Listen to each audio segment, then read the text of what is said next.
Oke, cek. Assalamualaikum warahmatullahi wabarakatuh. Kembali lagi bersama kami di Umisel Channel. Oke, teman-teman, gimana kabarnya? Semoga sehat selalu ya. Nah, jadi kayaknya tangan saya ada HP Redmi Note 9. Dan ini keluhannya dari pemiliknya, si handphonenya katanya udah 1 minggu nggak dipakai karena nggak bisa dicas.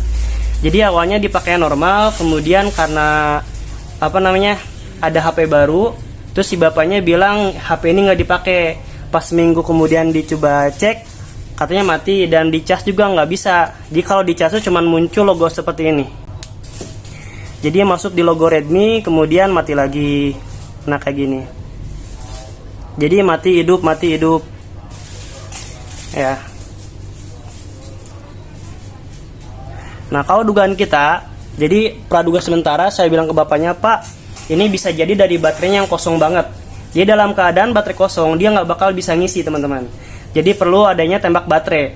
Kalau teman-teman ingat dulu sebelum adanya baterai tanam, waktu masih baterai cabutan kayak model J2 Prime kayak gitu, itu kalau misalkan dalam keadaan baterainya 0, itu kan pasti nggak bisa dicas juga. Jadi perlu yang namanya casan kodok, modelnya kayak gini ya, modelnya kayak gini. Jadi perlu casan kodok biar si baterainya ada daya, misalkan masuk 10% atau 20%, nanti baru bisa dicas lagi. Nah, sama halnya dengan baterai tanam kayak gini, jadi perlu ditembak baterai terlebih dahulu. Oke, kita langsung saja ya, kita cek di videonya. Jadi pertama kita coba tembak baterai dulu. Ini kita coba bongkar dulu aja. SIM tray-nya kita cabut. Kita buka dulu backdoor-nya.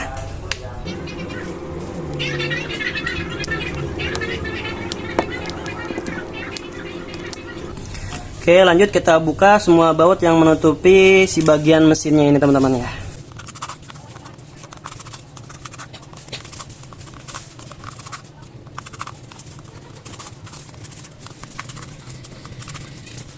Oke, ini udah kita buka. Ini kita copot aja bagian fingerprintnya. Nah, kita akan fokuskan dulu di bagian baterainya. Ini kita cabut dulu.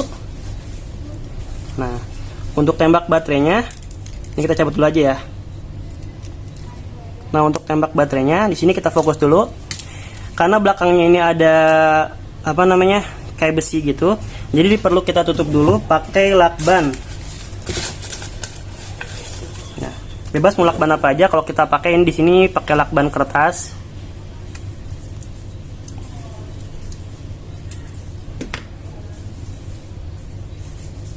Oke, ini kita tutupin di bagian belakangnya.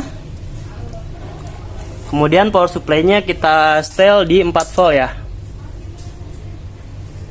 Nah, power supply-nya kita setel di 4 volt terlebih dahulu. Nah, berhubung kita ini bisa pakai buat sampai 2 ampere, nah, bahkan sampai 5 ampere, jadi kita setel di 5 ampere. Terus untuk voltasenya tetap dari 0 sampai 5 volt aja. Untuk awalnya kita setel di 4 volt terlebih dahulu ya.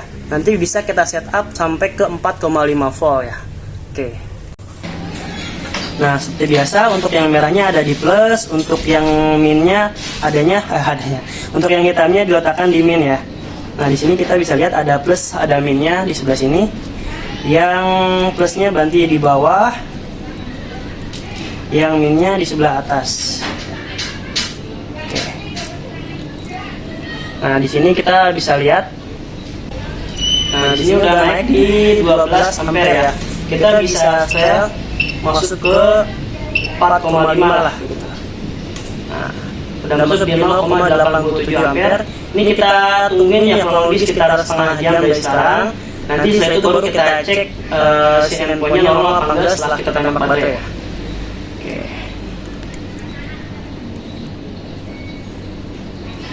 Oke, ini kita tunggu dulu. Ya kurang lebih setengah jam. Sekarang jam 11 kurang 5 menit lah, kurang 10 menitan lah ya. Nanti kita coba cek setengah jam kemudian, baru kita coba lagi ya. Oke, lanjut. Ini udah kurang lebih dari setengah jam ya. Ini kita cobain. Ini cabut dulu. Kita pasang konektor baterainya, kemudian ini bagian LCD-nya. Oke, coba kita nyalain. Nah, nyala. Copot. Mati lagi ya. Nah, kalau mati kayak gini, udah kita tembak baterai kemudian dia masih mati, silakan teman-teman cobain baterainya, karena untuk di Redmi Note 9 ini paling banyak kasus yaitu dia suka restart sendiri, dan keluhannya paling banyak adanya di fuse-nya, di fuse baterai atau di baterainya. Jadi kalau misalkan baterainya masih bagus, misalkan baterainya dipakai 100% terus nggak cepet lowbat lah, itu bisa jadi dari fuse-nya yang rusak, jadi bisa diperbaiki aja fuse-nya. Atau kalau misalkan dia 50 tiba-tiba udah 0 gitu, nah itu mendingan diganti baterainya teman-teman. Oke, ini kita coba cek dulu pakai baterai baru ya. Oke, ini kita cobain dulu pakai baterai baru. Kalau misalnya pakai baterai baru oke, berarti emang baterainya yang rusak. Nanti kita akan kasih pilihan kepada usernya mau ganti baterainya atau diperbaiki fuse-nya. Oke, ini kita pakai dulu, pasangkan baterainya. Ini bagian fleksibel mainboardnya juga kita tempel. Oke, lanjut kita nyalain. Oke, udah nyala. Kita lihat masih mati kayak gini ya. Nah, kalau masih mati kayak gini, kita coba cek di komputer, dia masih ada tegangan apa enggak.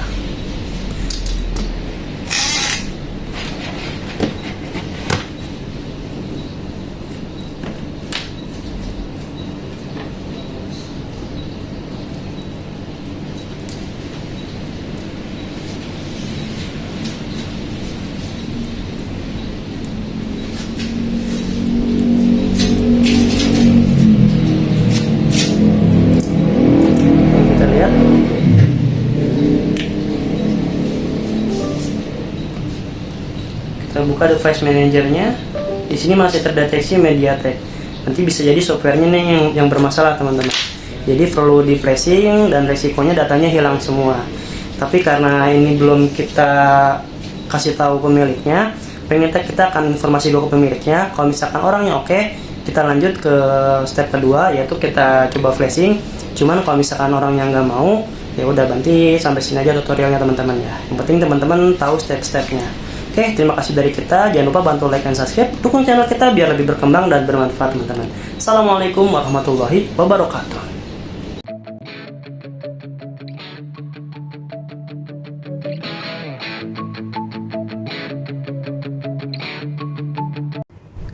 Nah, ini udah selesai. Maaf, ternyata kita nggak sempat ke-record ya, karena nggak kepencet recordnya. Ini udah selesai. Ternyata bukan softwarenya yang bermasalah. Setelah kita cek di banyak grup-grup WA teknisi, ternyata untuk kasus di Redmi 9, Redmi Note 9 itu paling banyak kasusnya itu adanya di IC PA kalau misalkan keadaannya restart terus teman-teman. Nah, yang ini yang udah kita garapnya, ini kita fokuskan.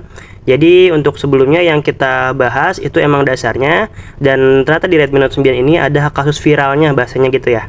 Kasus viralnya yaitu di IC-PA nya ini yang bermasalah. Itu solusinya gimana bang? Solusinya coba di rehost terlebih dahulu. Ya kalau misalkan di rehost nggak bisa, coba sama teman-teman di ACP ya, angkat, cetak, pasang. Di ACP nggak bisa baru diganti.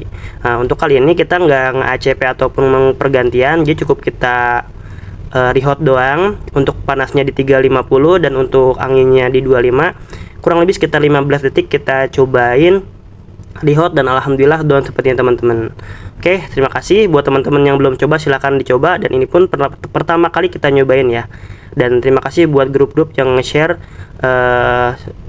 kasus-kasus terbaru teman-teman. Oke, terima kasih dari kita, semoga bermanfaat. Jangan lupa bantu like dan subscribe, dukung channel kita ya biar lebih berkembang dan bermanfaat teman-teman ya. Terima kasih. Assalamualaikum warahmatullahi wabarakatuh.